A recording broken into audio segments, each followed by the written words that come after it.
वैश्य bank का जो share है वो भी फोकस में रहेगा क्योंकि 24 जुलाई को बोनस शेयर को लेकर कंपनी की बोर्ड बैठक है। शिवांगी जी, करूर वैश्य बैंक अगर हम इस पूरे महीने को देखें तो कंसोलिडेशन वाले फेज में ही रहा है ये बैंक। हालांकि आज थोड़ी सी तेजी हम देख रहे हैं, इसमें 2% के आसपास की तेजी पर शुरुआत हो सकती है। करूर वैश्य बैंक, कोई एक्साइटमेंट है आपको इसके चार्ट्स को लेकर? जी बिल्कुल, बैंकिंग स्टॉक्स की अगर हम बात करें यहाँ पे स्पेसिफिकली पीएसयू और छोटे मझोले बैंक्स में हमने देखा था कि स्ट्रेंथ जो है वो आउट परफॉर्मेंस के तौर पे आ रही है। पर बैंक निफ्टी 56,500 के नीचे ट्रेड करते हुए नज़र आ रहा है। तो मेरी राय रहेगी कि हम एक स्विंग प्ले ऑफ कोर्स कर सकते हैं, बट जब तक बैंक निफ्टी में स्ट्रेंथ नहीं है, यानी कि सेक्टर स्ट्रेंथ नहीं है, तब तक थोड़ा और वेट एंड वॉच कर सकते हैं। वेट इन वॉच आप करके चल सकते हैं।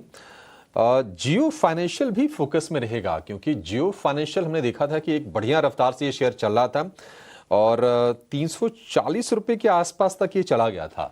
वहां से थोड़ी थोड़ी फिर से प्रॉफिट टेकिंग आई 320 रुपए के नीचे फिलहाल ये शेयर दिखेगा। लेकिन इसको लेकर खबर ये आई है कि इन्होंने आलियांस के साथ 50-50 री इंश्योरेंस से ज्वाइंट वेंचर किया है। तो कारोबार को लगातार ये कंसोलिडेट कर रहे हैं और अब धीरे धीरे बिजनेस की ना शुरुआत भी हो जाएगी। म्यूचुअल फंड को लेकर, इंश्योरेंस को लेकर, ब्रोकिंग बिजनेस को लेकर कंपनी ने काफी बड़े बड़े अनाउंसमेंट भी किए हैं और रेगुलेटर से अप्रूवल्स भी मिल रहे हैं। एक बार तपन जी, आप जरा जियो फाइनेंशियल को लेकर व्यू दीजिए। मे भी हो सकता है कि जिनको लगता है कि नहीं अब तो शेयर ये 350 रुपए की तरफ बढ़ गया, अपॉर्चुनिटी मिस हो गई, फिर से 320 रुपए के आसपास के भाव हैं जियो फाइनेंशियल के।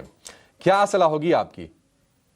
जी अभिषेक, ये देखो जियो फाइनेंशियल में आई थिंक हम लोग काफी टाइम से बात करो, मैं काफी पॉजिटिव इस स्टॉक पे, क्योंकि देखो इनके एक के बाद एक सेगमेंट ना ऑपरेटिंग हो रहे हैं। जैसे आपने बताया अभी इंश्योरेंस के लिए भी इन्होंने एयरलाइंस के साथ टाई अप किया है और ब्लैक रॉक के साथ ब्रोकिंग हाउस ऑलरेडी अभी ऑपरेशन आने वाले फंड्स में अगर देखो तो ऑलरेडी आई थिंक 15 से 20 फंड, पैसिव फंड उन्होंने ऑलरेडी लॉन्च कर रहे हैं, तो वहां तो ऑलरेडी ऑपरेशन चालू हो गया। तो आई थिंक ये कुछ 2-3 क्वार्टर में उनके काफी सारे रेवेन्यू जनरेशन वहां आने लगेंगे।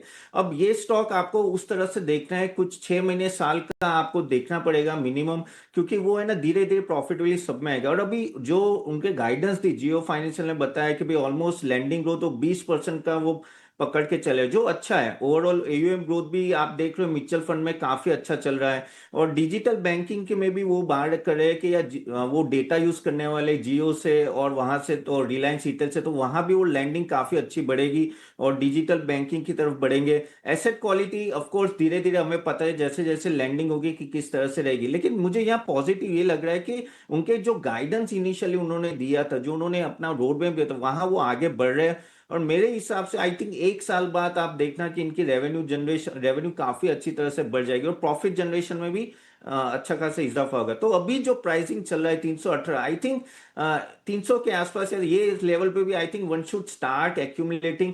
I think one can bat on this. Of course ये जियो सॉरी बजाज फाइनेंस का डायरेक्ट कॉम्पिटिटर है, लेकिन आई थिंक आगे जाके कॉम्पिटिशन बढ़ेगी। लेकिन आई थिंक जियो फाइनेंशियल जिस तरह से अभी स्ट्रेचर में, जिस तरह से रोड में पे, आई थिंक पॉजिटिव लग रहा है मुझे यहाँ से।